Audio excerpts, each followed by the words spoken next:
Trade is as old as humanity itself, a fundamental aspect of our existence.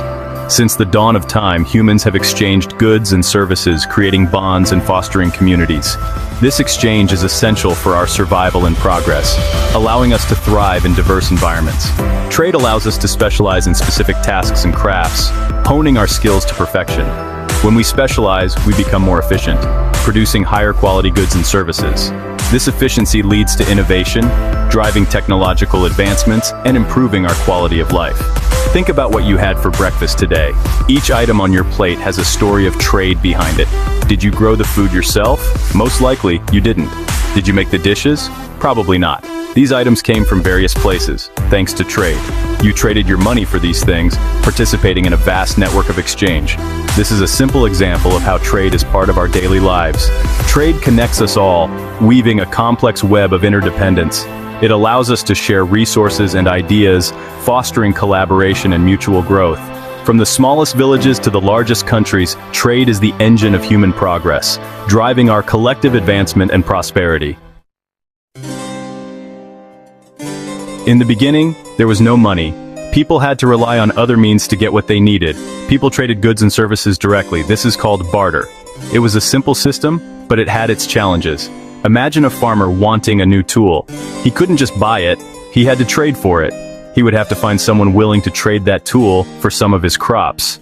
Barter has limitations. It wasn't always easy to find a match. It is difficult to find someone who wants what you have and has what you want. This often led to frustration and wasted time. What if the tool maker doesn't need any more crops? The farmer would be stuck with his surplus. What if he wants something else, like a new pair of shoes? The farmer would have to start the search all over again. The farmer would then have to find a shoemaker who needs crops, and so on. This could take a lot of time and effort. This system can become very complicated. The more people involved, the harder it was to make trades. Barter limited the types and amounts of goods that could be traded. People couldn't always get what they needed. This made the development of more complex societies difficult. Without an efficient way to trade, progress was slow and challenging. The invention of currency revolutionized trade. Currency is a medium of exchange. It is something that everyone agrees has value. This made trade much easier. People no longer needed to barter. They could sell their goods for currency. They could then use that currency to buy other goods. This made trade more efficient and flexible. Early forms of currency were often objects with inherent value. Examples include shells, beads, or salt. Over time, metal coins became the most common form of currency. These coins were durable, portable, and easily divisible. Section 4. The rise of banks. As trade grew, so did the need for banks.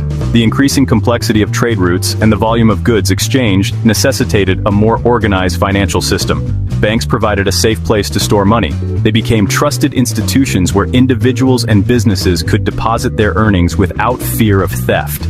They also facilitated large transactions. This was crucial for merchants dealing with high-value goods and services.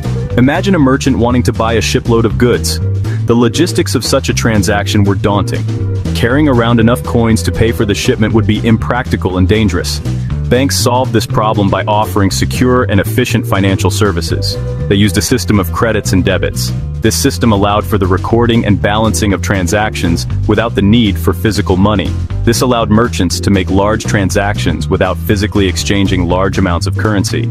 It streamlined the process and reduced the risk of loss. Banks also introduced the concept of lending money. This was a revolutionary idea that provided capital for new ventures. This allowed individuals and businesses to invest and grow. Access to loans meant that merchants could expand their operations and explore new markets. It further stimulated trade and economic activity. The rise of banks was a catalyst for economic development, leading to the flourishing marketplaces and bustling trade districts we see in history. Section 5. Digital money.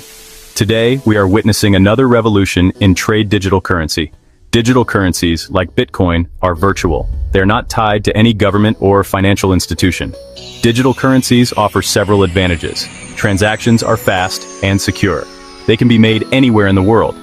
This is because digital currencies are not bound by the same geographical limitations as traditional currencies.